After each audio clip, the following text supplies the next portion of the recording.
Napoleon Bonaparte stands as one of history's most fascinating figures, embodying the complexities of genius, ambition, and fallibility.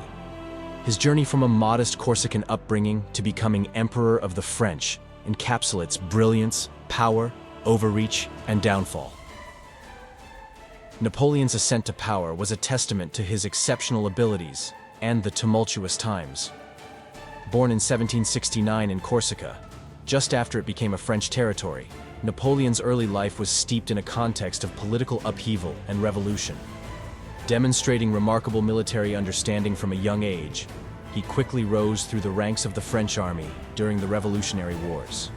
His pivotal moment came in 1799, when he executed a coup d'état known as the 18th Brumaire, overthrowing the Directory, the governing body of the French Republic, and establishing the consulate with himself as first consul.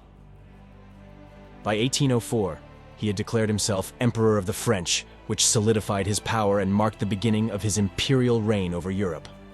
Napoleon's greatness was multifaceted, encompassing military genius, administrative reform, and a vision for a unified Europe under French hegemony. He is often celebrated for his strategic foresight and ability to inspire his troops, leading them to numerous victories across the European continent. The Napoleonic Code, introduced in 1804, is his most enduring legacy, laying the foundations for modern legal systems worldwide. Under his leadership, France achieved a level of centralized administration, educational reform, and legal uniformity that had been unknown. His ambitious infrastructure projects and science and art support also contributed significantly to French society. However, Napoleon's very strengths bore the seeds of his eventual downfall.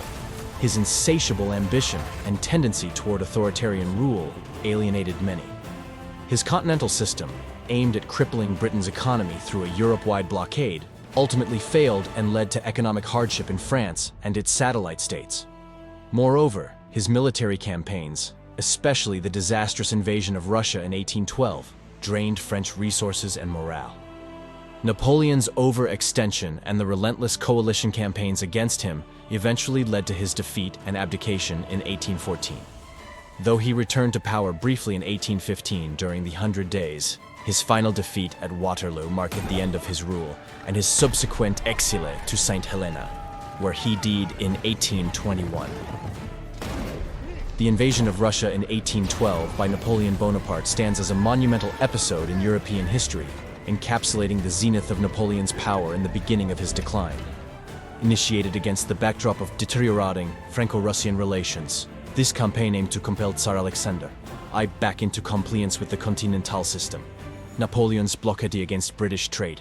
Mobilizing the largest army Europe had seen, the Grande Armée, which numbered over 600,000 men drawn from various Allied states, Napoleon crossed into Russia in June 1812. However, this ambitious military endeavor quickly spiraled into a disastrous retreat, underscored by a war of attrition, scorched earth tactics by the Russians, and the brutal Russian winter. The campaign's turning point was the Battle of Borodino, the bloodiest single day of the Napoleonic Wars, leading to a Pyrrhic victory for Napoleon and allowing him to enter Moscow. Yet the anticipated Russian capitulation did not materialize. Instead, Moscow was abandoned and set ablaze, leaving the French without crucial supplies. The subsequent retreat of the Grande Armée was marred by extreme cold, starvation, and guerrilla attacks, decimating Napoleon's forces. This catastrophic loss not only devastated Napoleon's army, but also emboldened his European adversaries, leading to the formation of the Sixth Coalition that would ultimately defeat him. The Russian campaign thus marks a critical juncture in Napoleon's reign, illustrating both the reach of his imperial ambitions and the limits of his military genius. Napoleon's life was not just a series of battles and political maneuvers. Personal challenges, intellectual pursuits, and a complex character also marked it. He was known for his voracious reading, keen interest in science, and arts patronage. His tumultuous relationships, particularly with his first wife Josephine, and his marriage to Marie-Louise of Austria, for political alliance reflect personal desires and political strategy. Napoleon's legacy is a study in contrasts. He is celebrated as a visionary who brought lasting reforms to France and Europe, and was vilified for his imperial ambitions and the wars that devastated the continent. His legal reforms and administrative restructuring had a lasting impact on many countries. Yet, his failure to establish a durable empire and the human cost of his wars pose critical reflections on the nature of power and ambition. In conclusion, Napoleon Bonaparte's life story symbolizes the rise and fall of great leaders. His remarkable rise from obscurity to emperor, his incredible successes and dramatic failures, and the enduring legacy of his rule offer invaluable insights into the complexities of historical change, the allure of power, and the inherent vulnerabilities of human ambition.